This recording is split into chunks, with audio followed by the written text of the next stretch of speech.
પાટલા ગો જેવું ગોજ્યું છે આ હું એમ હવે નો બાઈક બાઈક કરીને વારો પાડ દે. હાલો ધક્કો માર. હવે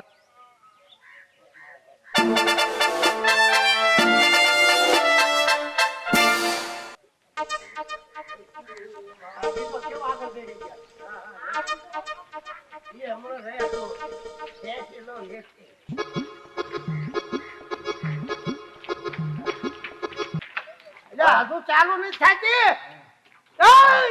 હજી ધક્કો મારો ચાલુ નથી થતું. હા ભાભી તમારે બેઠા બેઠા બોલવું છે.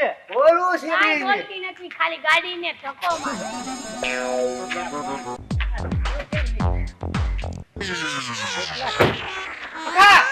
ગાડી નહીં ઉપડે. તો ધક્કો મારો ને તો ઉપડી ગાડી નહીં ઉપડે. કેમ?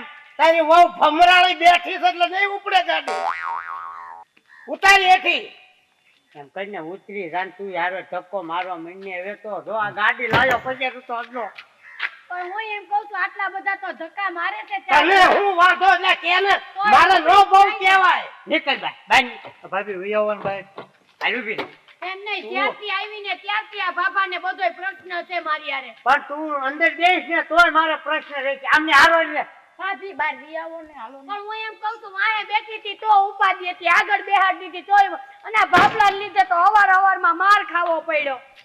અરે સને કઈક આગ નો હારું થાતું હોય તો કઈક ફોન બોન કર. ઈ ધવે કરું વિચાર એવો થયો શેઠને ફોન કરીને બોલાવો. જેની ગાડી છે એને ફોન લગાડો. હજી ઊભા છો હું. તમારા શેઠને કેવા હારી ગાડી રખાય. હજી આ 5 કિલોમીટર નું હાલ્યા ને ખબર થઈ ત્યાં તો ગઈ. બંધ નકરા હવે ધક્કા ઈ કાઈ લપ નથી કર્યું ફોન કર. હાલો હા બોલો. સગન શેઠ. હા બોલો બોલો પક્કાભાઈ. અરે શેઠ એવું છું ને હું હા. તમને વાત કહું.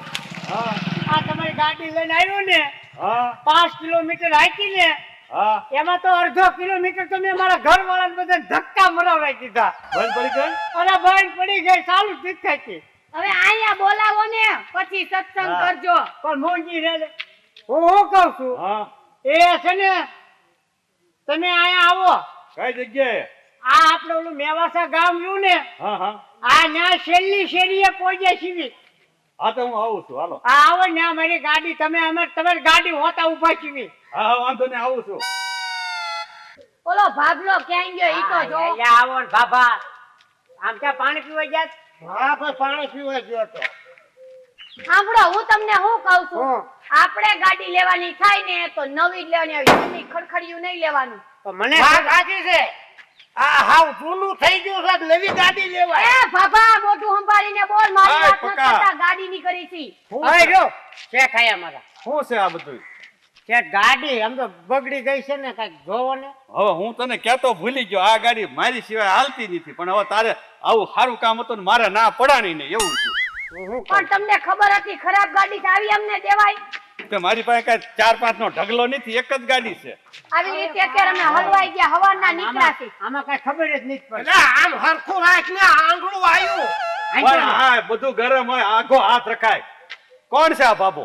એટલે એ અમારા મોવડી છે. ભાઈ આને ઘર ખાવા જવું છે. ઈ તો મને વાત કરી આને ભાઈ ને ઘર ખાવા દઉં એટલે જ મેં ગાડી આપી નહીતર બને ત્યાં સુધી હું આપતો જ નથી કોઈને ગાડી. ગાડી ને ગાડી બે હારે છે. આમ જો આ બધું બરાબર છે હા પણ આમાં હું તમને ફાવતી ન હોય ને એટલે એવું થાય.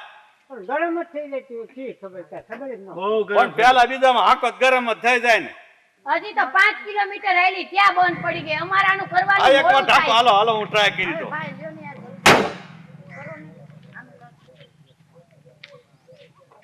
જોઈ લ્યો તમારા સેટ કેમ ચાલુ કરે છે. પક્કા તારા શેઠની ગાડી ભાઈ. એની ગાડી હોય ને એટલે એને ખબર હોય કેમ ચાલુ કરવી આપને થોડી ખબર હોય. હા હો ભાભી સાચી વાત છે. હવે આવી ગાડી નો લાવતા હો.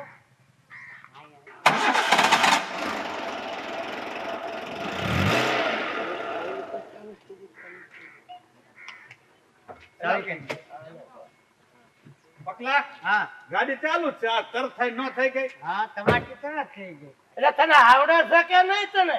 આવડતી થી હાકી ને મેં આમ તો જો આ ચાલુ તો કરી દીધી તારે ચાલુ શેઠે. થઈ ગઈ પણ તમારે છે ને લીવર ઓછું આપતો હતો અને કા કલજ માથે પગ ન રાખતો. તમે હવે પાછા વિયો જાવ. આવી ગઈ આવી જ ગઈ ને પણ જો મારી વિના હાલશે નહીં, પછી વચ્ચે જો બંધ પડશે તમે ભૂંડાઈને આટવાશો, પછી મને કહેતા નહીં. આ બહુ ધક્કો મારવો પડે તો અમને બધા. ધક્કો મારવો પડશે એટલે તમારે લઈ જાવ એટલે લઈ જાઓ, બીજી વ્યવસ્થા કરવી હોય તો બીજી કરો, અને તમે બધા વિચારી લો. હું તને શું કહું છું, હા. આ ભાઈ ને હારે લઈ લે એટલે કોઈ માથાકૂટ નહીં, ઠેઠ વ્યાજ આવી તાણા હમા. હું કહું હું આવું પણ આ આટલા બધાનો આમાં એક ઈ જણ તમારે ક્યાં જોવું છે, અમે ઉપરા ઉપર બેસી જઈશું. ના હું કહું મગન હા. તું તમ તાર ભાઈ ઘરે વિયો દાદા. હું ન જાઉં હો ભાઈ, કેમ હું થોડોક જાઉં. ના મને ઓળખે કોણ, પછી કોઈ નહીં ઓળખે. એટલે ઓળખે તે આનું થઈ જાય યાર, તું સમજ ને. ના હું નહીં જાઉં, મારું આવવાનું છે આ ભાઈનું. તમારી ગાડી આવી ને પછી એનો ઘડીક આ ભાગે, ઘડીક આમ ભાગે, ઘડીક આમ ભાગે, ઘડીક આવે, આનો વારો આવ્યો. હું ભાઈ જવાનું નથી, મારે તો આવવાનું જ છે. એટલે આ તું માર ને હું લેવાનું, પણ આની હામું તો જો તું. ઈ મારો ભાઈ છે એટલે હું તો આવવાનો છું, હું નથી જવાનો. પણ પછી તારું વારો આવશે ને તારે ઈ એવું કરશે. અમર ના તો ના, કેમ નથી? હું તો આવીશ જ તે. હરખ ન હોય મારા ભાઈ બોલામાં. અરક તો મને ખબર છે, પણ જ્યારે આ ગાડી સમજ ને તું સમજ. હું તો આવવાનો જ છું. એટલે પકા હવે ભલે આવતો ભલા મણા, પણ આમાં કેમ સમજ? ઈ બધું હમાઈ જાય છે. પણ ગાડી વાળા શેઠ ના પાડે એટલા બધા બધા ટૂટિયા વાળીને બેસી જાય છે. પણ તો હવે ઈ બીજા માને નહીં શું કરવું દાદા પછી? હું ડીકીમાં બેસી જઈશ, પણ હું આવીશ ખરી. વાંધો નહીં, લઈ લે ને ભાઈ. બીજા કોક ને સમજાયું ને. એમ કરવું. હવે હું જ વિયો જાઉં ઘરે, બીજું હું પણ તને તમારું તો નકામ છે. આ જો મોટો હું છું, કેમ મારે જવું? આ તાર ઘરને નહીં સમજે એવું સમજાયું જો. ઈલા ઈ તો ઈંચી ને માં એટલે એને તો વતાયા જેવું નથી અત્યારે. ફૂફાડો જ મારે. પણ પૂછી જ જો. એ શું શું છે? તું ઘરે જાય? કાંઈ ખાલી જણ થોડા વાત કરવા જાય, એક તો બૈરા જોઈ ને આ એક તો છે. એને થોડી ખબર પડે, ઈ તો હજી કુંવારી છે, એને પરણાવવાનું બાકી છે. ઈ મોટી છે અમારો. હા, લાય લે જાય. મારા કુટુંબમાં હું મોટ- મોટી છું. મને ખબર છે મોટી છે, મોટી કરીને સડાવી દીધી છે. હવે હા એક થોડું કામ ઉભાડ્યું ને હજી ઓલી પાસે પૂછી જો હા પૂછી જો. મારી બેન ને. હા કેવા બધાય છે. અરે પૂછવા જો ને ભાઈ, એકાદું માને બેન હું તો. કહું તને, તું એમ કઈ ને ઓલા ભાઈ હમું તું જો, તું પાછી વહી જા ને. ના ના, હું નહીં જાઉં. મારા ભાઈને હું જોવા જાઉં તો હું તો આવું જ તે ને. માન્ય થોડુંક તો રાખ. હું નહીં જાઉં. આ કોઈ નહીં માને, આખું ઘર એવું છે, આખો ઘાણો જ દાજી ગયો છે. આમાં કોને મારે સમજાવવા? કેટલા મેં ઘર ખાયા પરણાયા, પણ આ ઘરકવામાં તો મને પરસેવો વાળી દીધો અમને તો.